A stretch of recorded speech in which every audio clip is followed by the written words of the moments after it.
All right, so we're the last of the lead getters, which is affiliates. So we covered referrals, how to get customers to bring you more customers. Employees, how to get employee leads, train them, and get them to get you more leads for your business.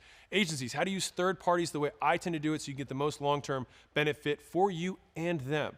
And then finally, the fourth lead getter, which is one of the most powerful, also the most complex, but I've made millions and millions and millions of dollars using it, is affiliates. And there's a way to do it right, and there's a way to do it wrong, and I will just show you the way I have done it. All right, so let's rock and roll. So quick story, how affiliates work, how to build an affiliate army, cost and returns and conclusion. That's what we're gonna cover. So quick story for you. So when I started Prestige Labs, which is our supplement company, so I had gym launch, we were 3 or 4 years in, and I wanted to start a supplement company, sell through that distribution base, because supplement sales were a big part of how I ran my gyms really profitably. And I was able to do it profitably enough that I actually covered all my marketing costs for my gym immediately by upselling supplements to every customer who walked in the door. So like, I had unlimited marketing budget because supplements covered my cost of getting customers. So I didn't even have to take it out of my service cost of bringing someone in. Them buying protein and a pre-workout and a fat burner and a vitamin all covered them actually walking in the door. And so for a few years I talked about that, but I hadn't given any specific tactics because I knew I wanted to build this big company on the back end and I didn't want to recommend any businesses.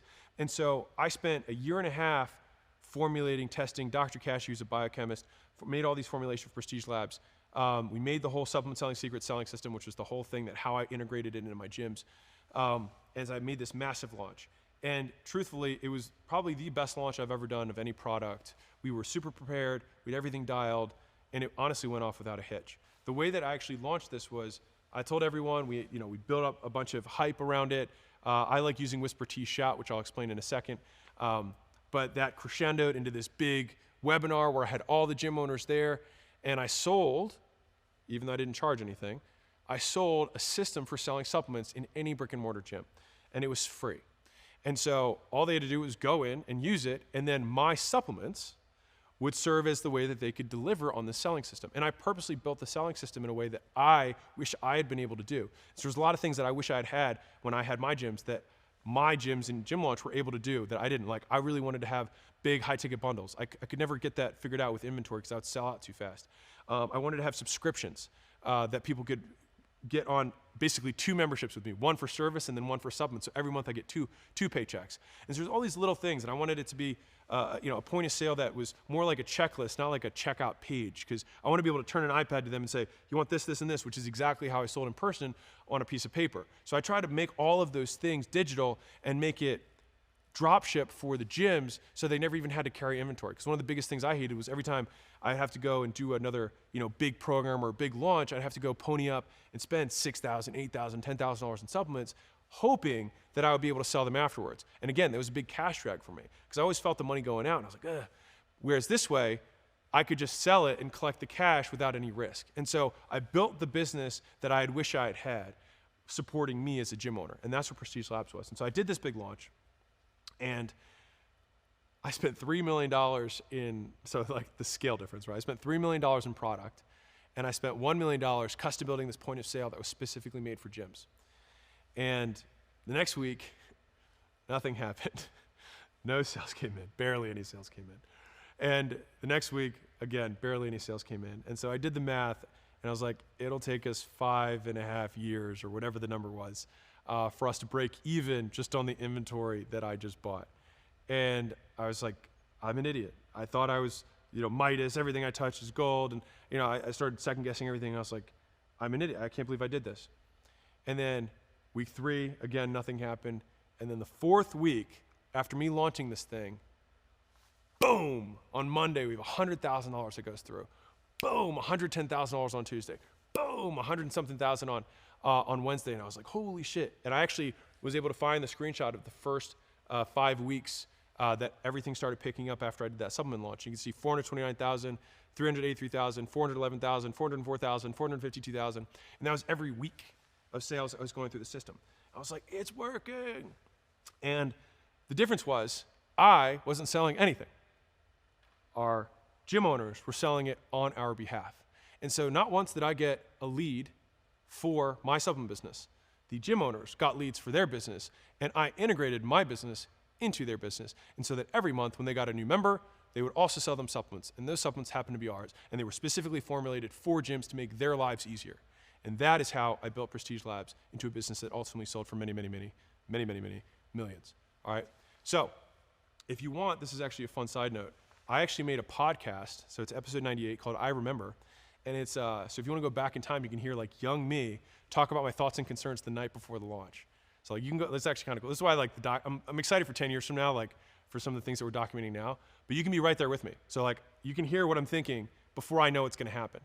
And this is before I knew the success it would become. I just knew that I spent $4 million and a year and a half or a year and change putting all my life into this thing and just hoping it was going to work. And so if you go to my podcast, The Game, and look for episode 98, you could actually listen to exactly what I was going through like the night before this launched. So that was a quick story of how I used affiliates in that business. I also used affiliates in AULA, my software business, and I've used affiliates in a number of other businesses over time. And so I feel pretty experienced with them. I think we've generated at this point over, it's either 50 or 75 million. And you're like, how can you have that range? I honestly just haven't checked the financials on Prestige. It's probably 75 million by now in lifetime sales from affiliates. So I feel pretty confident in saying that I can easily explain what has worked for me, okay? So an affiliate is a lead getter. They are an independent business that tells their audience to buy your stuff. That's what they do. All right, affiliates seem like referrals on the outside, but are much different under the hood. And so it's more of a business-to-business agreement between two business owners to mutually work together for both of their benefits. So if you think about it from the gym and supplement example, it was simple. I provided a lot of things. I fronted the capital. I managed the warehouse. I allowed them to sell things they otherwise wouldn't be able to with no cash risk. And I gave them really generous commissions, more so than they'd probably be able to make on their own anyways. And so it was all upside for them, and I simplified the point of sale, and I gave them training so they could sell even better, right? And so these were all upsides for them, and basically for them, I could help them cover their cost of all their marketing with this thing. So they could now outspend their other gym owners down the street who did not have us as a partner. Right? That gives them a sustained competitive advantage. And for me, I get free customers and I just handsomely pay them for doing so. Everyone wins. And that's the game. It's a win-win. And so here's why you want an affiliate army. So if you remember from before, it's like you can go get customers, and at some point you'll have a crisscross where you sell a certain amount of customers and you know what their lifetime value is, and then you will not grow anymore. You will plateau. But here's an interesting thing. If every month you get affiliates instead of customers, then every month that affiliate brings another, let's say I get 10 affiliates and the lifetime value of an affiliate is $10,000, okay? Let's just say that. Which means every month I sell 10 affiliates, I add another $100,000 to my business, which means month one I do 100,000, month two I do 200,000, month three I do 300,000, month four I do 400,000, month five I do 500,000, and so on and so forth. Versus me just trying to sell 10 people every month that are worth $10,000. I would plateau at 100,000, I would never grow. That is the value of affiliates. So even if I don't increase my outreach or increase my advertising, if I know that the affiliates, if you think of them as little customer nodes, each one of them is going to pop off new customers to me every month. So every month I add more nodes that pop off customers to me until eventually I have this army of affiliates that are just pushing traffic my way because of the incentive structure that we have, okay? So fundamentally, that is how affiliates give you tremendous leverage in getting more customers. So do affiliates use the core four? Absolutely. But who do they use it for? Us and them. They do it on our behalf. I don't need to go market to get supplement customers. I let them get gym customers and then sell my supplements to them. See the difference? Huge leverage though. If you get 1,000 gyms to sell your stuff, you're bigger than 99.9% of supplement companies, and you never sold a customer directly. Interesting, right? And the size team that you'd need to sell 1,000 gym owners is the same size team you need to sell 1,000 weight loss customers. Same size team, way more leverage. So, like, okay, how do I build an affiliate army? Well, step one is you find your ideal affiliate. Just like we found an ideal customer, we find the ideal affiliate. So an ideal affiliate has a business with a warm audience full of people just like your customers. And what you want to do, at least what I've done every time I've done this, is I actually make a warm outreach list. Remember the core four? I use warm outreach to go get my affiliates. So I start making a list of all the businesses that I think would be really good partners for me in this. This is why I wanted to go over the core four first, because the core four enables the four lead getters. And you have to understand the bidirectional relation between those two things. And if none of those things come to mind, of like, okay, sure, Alec, well, you have a list of contacts of people that you know, or you know top of mind, whatever, well, then this is what you want to answer about your ideal customers. What do they buy? Who provides that stuff? Where do they go? What businesses are in those surrounding areas? What do they like to do? Who provides those services? And if you're in a direct-to-consumer, The employers of your consumers also make great affiliates. What type of businesses do they work for? What kind of jobs do they have? So for example, if I had a massage studio in a local market, I might say, okay, well, how many big corporations are here? Well, how many employees do you hire every month? Oh, we hire about 10 employees. Well, could I give every new employee that comes to your business 2 massages for free? And maybe do a lunch and learn, and once a month I'll just give all your employees massages? Sure. What does that cost the business? Nothing. And it adds value to their employees. The new ones feel like they got some value for being welcomed and onboarded. And what do I get? They market on my behalf to go get me customers. And the lead magnet I have is the free massages that I hand out to the new guys, and the once a month that I go in there with two of my crew and we give everyone a back rub. Cool. That's how this works. And so we want to ask these questions, and if you do answer these questions truthfully, you use your noggin, look on the search engine, and you'll find some businesses that will meet these requirements, okay? So once you have your list of businesses, you make them an offer.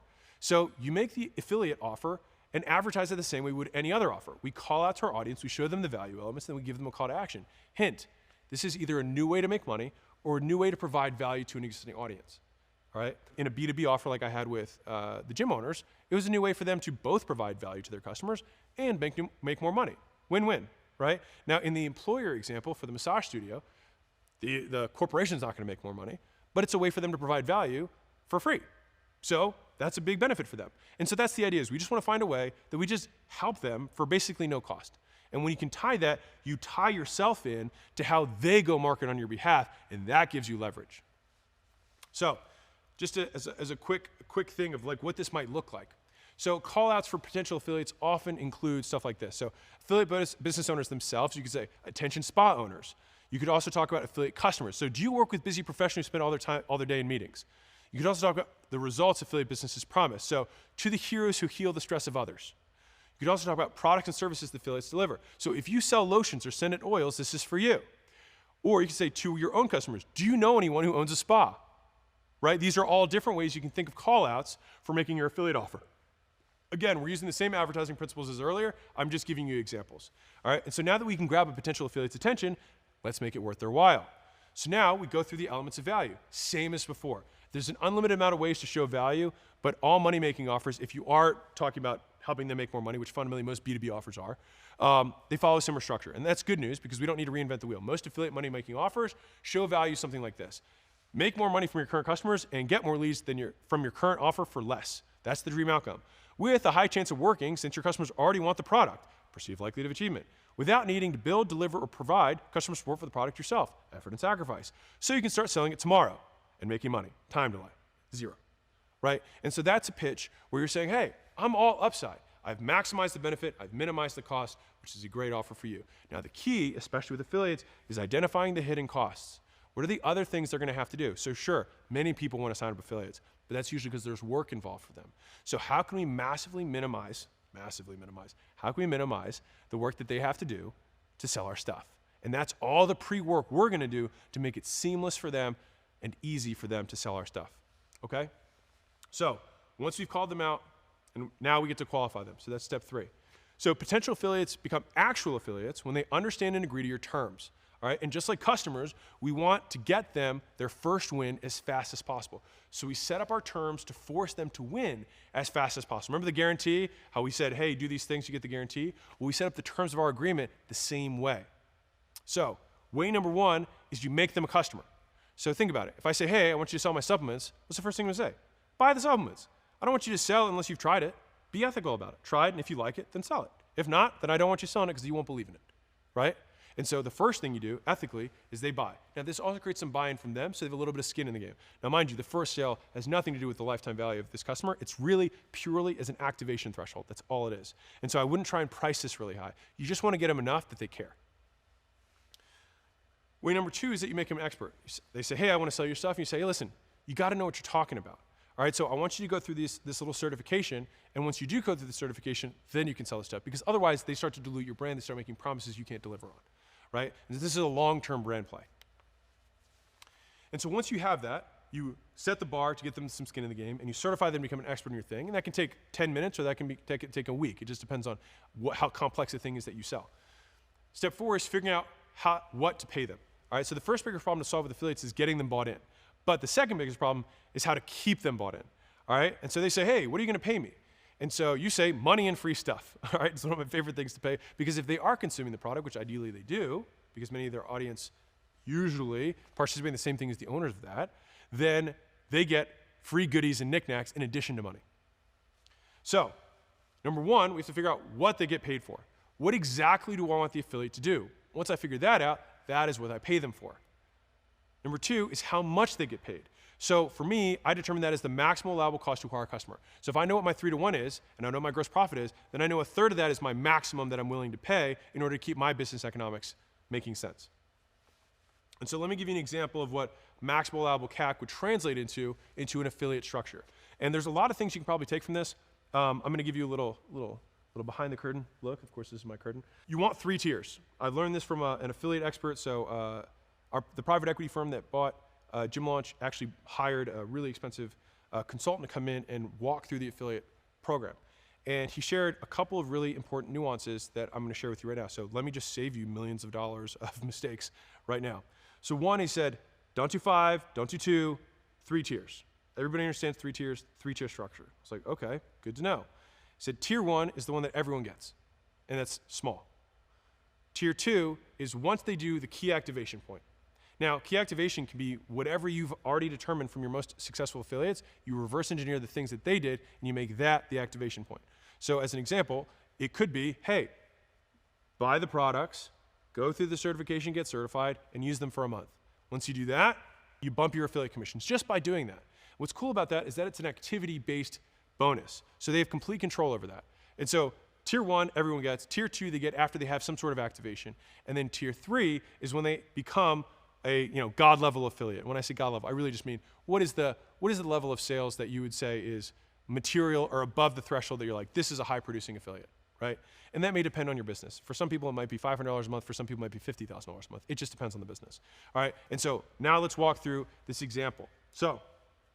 We determined our maximal allowable CAC was $40 on a $100 sale. Let's just use that as simple math, okay? So tier 1, we put as 25% of that maximal allowable CAC. So it'd be a $10 payout, okay? So anyone who agrees to my initial terms, so they sign up and buy products or they buy a certification. Okay, they buy it, fine. Well, they haven't gone through it yet, but they bought it. Fantastic. Tier 2, they get 50% of my maximal allowable CAC. So they get a $20 payout, and they get that, or they earn that once they activate. So example is actually finishing the certification they bought, doing a specific number of posts or outreach or doing a launch, etc. And this gives them a nice reward, twice the pay forever, for activating. Tier 3, which is 100% of my maximal allowable CAC, is that you do a $40 payout, and that is once they sustain a level of performance. So it might be 1 month or 2 months in a row or 3 months in a row. If they sustain that, then they bump up to the higher payout level, and then they have to keep it there. And that encourages them to continue to promote your stuff. And so the idea here is we want to figure out what to pay them, we want to figure out how much to pay them, and we're going to keep them bought in.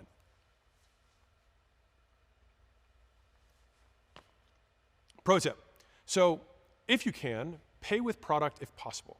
And the reason I bring this up is because product has higher perceived value to them and lower cost to you.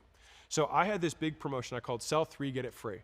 And this was probably one of the main things that I drove in Prestige Labs. So everyone likes free stuff, and often more than what it would cost them to get it. So rewarding performance with the product is a cheap and effective way to keep them winning. So they value it at retail, but it only costs you your cost, which is a nice arbitrage of value itself. So if I give someone $200 in product, they'll value it at $200 because they can only buy it or get it from me for free. But my cost on that might be $40 or $60 or whatever it is. And so I get this huge arbitrage of value of what it costs me versus what they value it, which is one of the great things if you have affiliates who actually use the stuff you sell. Next is you set sales tiers and bonus your affiliates with products or credit towards the retail cost. At lower tiers, you can even compensate them exclusively with free stuff. So that tier 1, they may only qualify for free stuff, and that's fine. So for example, if your affiliates send tons of massage clients, it's totally acceptable to reward your affiliates with free massages. At low amounts, the massage is often worth more than sending them a check for $30, right? So it's like if you had $30 of hard costs, a $70, $100 massage, even though it costs you the same, is perceived as significantly more valuable. So let's give them that, right? Arbitrage of value. But as affiliates send you more customers, they'll usually opt for more money. After all, cashing in 100 massages per month starts to become unrealistic if they're really a good affiliate. All right, and so at Prestige Labs, I offered anyone who sold more than 3 packages per month a free $200 bundle, all right, of their choosing. And so that became really, really valuable. And a lot of people just always wanted to make sure they had at least 3 so they could get theirs free. And so this also made every affiliate a sponsored athlete. So I associated status with maintaining that level. So I said, hey, you're a Prestige Labs athlete. We'll put you on our site, all that kind of stuff. And they also got to say that in their marketing. And when people walked in the door like, oh, all of our trainers are sponsored athletes, I gave them status that they could then use to market and sell their services. So a win-win benefit. And they sold more services, sold more product, right? Win-win. And so they got free products for life as long as they kept the 3 clients per month buying. And I called it sell 3 to get it free. And it rhymed, which, I love me some rhymes. So step 5 is we get them advertising with usually a launch. And I use a whisper tease shout method. I can't remember the first time I heard this, but it has stuck in my mind. And so whisper tease shout is just a simple way to do a launch. I like having this as an integration into their business so they get really excited and get a big win. And then we transition them over to a fully integrated model within their business, okay? So think about call outs. It's like an ad. The key of Whisper's phase is curiosity. So you keep the product itself a mystery and hint at how big of a deal it is. So you keep the whisper short. So if you've ever seen movie trailers, they're some of the best at doing this. They do a quick 15-second or 10-second reel of the foot of King Kong, bashing through the mud, and then it just says summer 2025 or whatever it is, right? And that might be a year out or 2 years out. That's a whisper, right? Like you saw a foot, you have an idea, you didn't see the whole thing, and they just keep the curiosity high. And the communication they have during the whisper phase is very intermittent. It's very long between each time you whisper about this stuff. So I'm now on version 6 of $100 million leads. This is an example of me whispering. Working title of second book in $100 million series. The distance measured in effort between good and great is wide. To everyone who messages me daily, when will it be done? The answer is when it's earned the right. All right, and so that was version 6. I'm on version 19, and now if you're watching this, then it is live. And so that was me whispering about it. I didn't show the product. I didn't show anything else about it. I just said, I'm working on it. And then people got really excited about it, right? The next phase is tease. So think about tease as the elements of value. So we whispered to call out to their attention to bring curiosity. Now we talk value. So it's time to start satisfying all the curiosity we created in the whisper phase. So we reveal the product. You can see me pulling the little sheet off the box, right? You reveal your product, you make the date of the launch public, and you start showing elements of value. So you use the what, who, when framework from earlier in the paid ads chapter to talk about the value to your audience, all right? That's the tease. And then finally, you get to the shout phase. Think about this as the call to action. All right, so you're giving specific actions to the audience to take when the product launches. Now you start pounding the audience with bonuses, scarcity, urgency, guarantees around being the first ones, and you shout to get as many people as exposed to your offer as you can. This is where the frequency of communication goes way up, and we're talking 3 days, 2 days, 1 day, hours before the big launch. Okay, and so I talked about this. Movie releases are great examples of this. Step 6, after they have this big launch, is that, okay, now they sold a bunch of product, now what? Well, now we want to keep them advertising. So they got this big windfall of money, or they got this big windfall of lots of customers who got happy. Now what? Well, we want them to continue to produce over and over again. So what we do is we keep them advertising, and this is how we do it. So they have the core offer, and then they can give a free giveaway, which is your lead magnet, and then you upsell from your free lead magnet to your core offer. So I'll give you an example of what this would look like. So the idea here is for your lead magnet to make the affiliate's offer more valuable than it would be on its own. This allows for them to charge more for it and get more leads than they could without it. So this is where samples and trials reveal a problem. One step in a multi-step process. These are the lead magnets that we're talking about. So a good friend of mine has an offer where he does LLC setups for new business owners for free. And so he partners with people who sell franchise opportunities and business opportunities to people who want to start businesses and side hustles, et cetera. And so one of the first things that those people need is an LLC. And so what those people who sell the opportunities can do is they now can bundle in the fact that they will get them set up an LLC for free because he offers that. And so they make their offer more valuable, they can charge more for their product, and then he delivers on that free LLC. But guess what happens once you have an LLC? You need other stuff. You need bookkeeping, you need tax and accounting, you gotta file stuff, et cetera, et cetera. And what does he do? He upcharges for those services. And he still gives a percentage of those sales back to those affiliates. And so he, in so doing, makes their thing more valuable so they can get more customers and charge more, do no work on the delivery, he delivers everything, and then he upsells a percentage of those people into his core offer. Pretty slick, right? Now, a different way of doing that would be saying, hey, as a part of signing up for this massage studio, we do this essential oils workshop once a week, and you get access to it. And you can come, and normally it's $200, and you can get it for free. And so then those people go to the massage oil workshop, and you, if you're this massage oil salesman, then go give them the workshop and sell the oils. Now, the fact that you include the workshop makes the front thing more valuable, and then you as the business owner who made the partnership with that massage studio make their thing more valuable, and you get free customers. That's how this works. So number one, or step one, or way one, rather, of keeping them advertising is your affiliates give your lead magnet away when someone buys their stuff. That's way number one, okay? And as a pro tip here, one of my favorite strategies to let them use lead magnets that I've already made for my audience for theirs. So I white label my lead magnets. So just make sure your affiliates agree with how you give value and understand your call to action. And at most, a few tweaks in the copy will make your lead magnets work for them. So for example, for gyms, I white labeled with no logo, meal plans, grocery lists, food preparation instructions, eating out guides, all these things I gave them to them to use as lead magnets for their customers, and all they had to do was slap their logo on it. Boom, their audience got to benefit from all my work instantly. And so we both got leads. So I gave them ways to get more leads so that they could get more leads for ultimately my business too. So it creates a nice synergistic partnership. So the second way that you can keep them advertising is that affiliates sell your lead magnet, okay? So basically, the affiliate can sell anything of yours that turns their customers into your customers. It could be a book, it could be an event, it could be a service, software, sample of a product, etc. So same concept as before, they sell their core offer, and then they upsell your lead magnet. And so you say, hey, for 99 bucks, you can go to a nutrition orientation. So they upsell it. Now, a big caveat here is that what percentage of that do you give them? In my opinion, give it all to them. Let them keep it. Because they're going to you want them maximally incentivized to bring people to your business. So I want to give them 100% of that.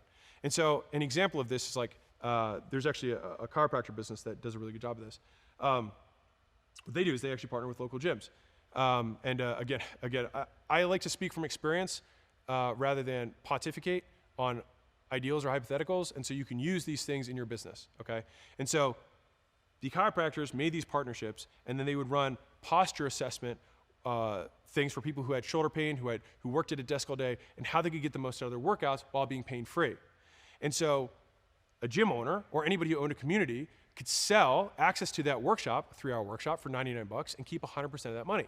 And so maybe with their whole audience, they sell 30 people there once a month, whatever. So now that person gets $3,000 for no work besides making the emails or the posts. But then the chiropractor, after providing value to that audience, then upsells a certain percentage of those to their services, right? And that's how that works. Now, again, he could have just given it away for free and said, I'll do a workshop once a month for your customers, which is one way of doing it. Or he could say, you can sell it if you want, and I'll let you keep all the money. Both of those ways work. It's really just about testing which one works better for you. So number 3 is the affiliates sell your core offer directly, okay? So your offer and their core offer become one and the same, all right? So an affiliate sells your core offer directly to their customer and adds another source of income without extra work. For some affiliates, this is their entire source of income. Some businesses work exclusively off affiliates. That's it. That's all they do.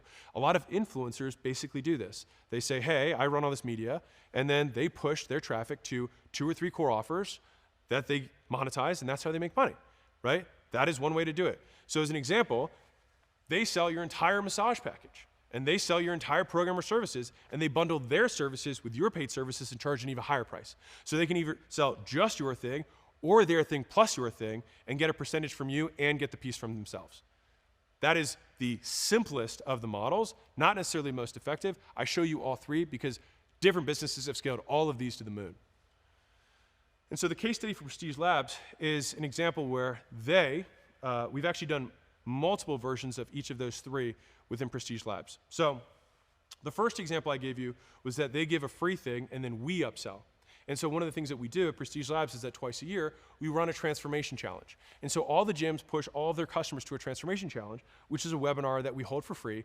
And it's a kickoff for this massive national challenge. We have all these prizes, sweepstakes, $10,000, $50,000 prizes for the best transformations, et cetera, right? And so to participate in the challenge, all they have to do is buy product. That's it. And so they push all their audiences to this webinar, and then we sell the product for them. And so they just get money for sending the emails. An easy setup. That would be an example of number 1, right? They give away a free thing, and then we do the selling. Example 2 would be if they charge for that webinar, and then we do the exact same thing. Example 3 is that they just meet with each of their customers and sell them product directly. And so Prestige Labs does 1 in 3. Now, we've never tried to, not to say it doesn't work. I gave you the chiropractor example. It does work there. But what we have settled on is 1 in 3. And so that's real world of what we actually do at Prestige Labs to generate income. And I brought this up earlier, but employees are leads too. And so companies that hire a lot of people make great affiliates. This is great for direct-to-consumer businesses and wildly underused. So I would highly recommend that if you have something that most employees or most consumers would find valuable, go partner with a bunch of businesses and just give their employees stuff for free. It's one of the easy, as long as they have a regular amount of new employees, and most big companies have an onboarding packet or onboarding process, and so you can make sure that it always gets given to every single one of them every time. And so it's just a win-win. And so I think this is like a huge nugget for anyone who does consumer products. So that's how you build an affiliate army. So, all right, cost and returns. This costs money, this costs time. Why is it worth it, okay? Affiliates can't work for my business, the loser said. I don't want you to think about that. I want you to think, how can I make affiliates work for my business? The winner said. Be a winner, okay? So to calculate returns, we compare how much it costs us to get an affiliate with the gross profit of all the customers they send to our business over the lifetime of being an affiliate. That's where these numbers get wild, okay? So, as an example, let's say we own a widget company that grows with affiliates, all right? We sell widgets. It costs us $4,000 in advertising to get an affiliate. So CAC is $4,000. This is a pretty expensive affiliate, okay? And our average affiliate sells $10,000 in widgets per month and stays for 12 months, as in they keep selling for on average 12 months before falling off. All right, so $10,000 per month times 12 months is $120,000 in total sales. The widgets have a 75% gross margin. In other words, they cost us 25% of the retail cost to make. All right, so $120,000 in sales times 25%, which is the cost, means $30,000 our total cost for the 120 grand. All right, so we take out the total cost from the 120, and we're left with $90,000 in gross profit from all the customers the affiliate brings. All right, $90,000 is the gross profit they make us. Now, we pay affiliates 40% of the gross profit. That's why they do this, all right, why they keep advertising for us. So 40% of the gross profit is $36,000 that goes to the affiliate, okay? Fantastic. So here's the gross profit we have left over after the cost of goods and the payout, which is $54,000 left over. So let's find out our LTGP to CAC ratio for affiliates. So if we made $54,000 in gross profit after acquiring them and paying them out, and then we take $4,000 as the cost to get an affiliate, we're making 12.5 to 1. Not too shabby. And that's how the affiliate model works. Now, if those are big numbers, all you got to do is move the decimal over. You can make that $40 and $100 a month, and it still works. All right, just move the zeros as you desire. But fundamentally, that is how you calculate the cost and returns of acquiring affiliates who then promote on your behalf of the business. You chunk up a level and get more leverage. As an aside, when I talked earlier about the core 4 with outreach, cold outreach especially, some people might see that and say, you know what, this is not going to work for my lotion business. How am I going to do cold outreach? Sell people $70 lotions? Like, that doesn't make sense financially. And you're right, it doesn't make sense financially. But you know what does make sense financially? Selling in bulk. So you go and find people who sell the stuff for you. And then the lifetime gross profit of the affiliate of all the people they will sell over their lifetime does make it worth it for you. So there's always a way to use the core 4. You just might have to reimagine the offer that you're selling for the business. So, if your actual LTGP to CAC is less than 3, here are 3 ways to improve it. All right? We lower CAC, which means we get affiliates for less by improving our ads and offers in our sales process. We increase the LTGP and decrease CAC to get more to activate. So if you get them to activate, you actually increase LTGP and decrease CAC at the same time, which is why if I look at an affiliate business, it's usually where I focus a lot of my attention because it improves both sides of the ratio. That's usually by adding in a launch process or an activation process, adding in those affiliate tiers that incentivize them to become active. And then you can increase LTGP on its own by simply making them worth more, by improving the integration process, which is that long-term thing, which is picking one of those 3 strategies that I went over, them giving something away for free, them selling the thing that allows you to sell the thing, or selling your thing directly. All right? And so that, we improve that process, and that extends the LTGP of the affiliate. And that's how you calculate cost and returns for affiliates. And so in conclusion, like referrals, affiliates aren't an advertising method you can do. You don't do affiliates. You don't do referrals. They are people who advertise your stuff to benefit you both. You do the core 4 to get them, and if you want them to love you, then you treat them like customers because they are. They're just different tier of customer, all right? And so there's 2 ways to create a compounding business, and this is a writer-downer. 2 ways to create a compounding business. You can find more people that never stop buying your stuff, or you can find more people who never stop selling it for you. Referrals are the former, affiliates are the latter. So fundamentally, if I sell stuff to somebody, like you buy Coca-Cola or Pepsi, whatever your brand is, you're usually a customer for life. You keep buying their products again and again and again. And so they acquire new customers every month, and then all those customers keep buying for life. They acquire new customers, and then those customers keep buying for life. And so that is how their business continues to compound. That is way one of compounding. Way two of compounding is that every month they sell 10 new affiliates, and those affiliates continue to sell new customers every month. Even if the affiliates sell transactional customers that only buy once, you can rely on the affiliate to sell 10 new customers every single month for you. And in that way, you bring 10 more affiliates in, and they forever send you 10 more customers a month. And then those keep stacking on each other. So both of those ways create a compounding business. You need one of them to build something massive. So here are the action steps. Advertise your affiliate offer until you get 10 to 20 affiliates. Get results with those affiliates and use their feedback to work the kinks out of your offer terms and launches and integration strategy. Then, once you have it tweaked, scale like crazy by turning their results into your first batch of affiliate lead magnets of all the things they did to market and sell your product to make more money and ultimately benefit their customers. And so that is how you launch affiliates.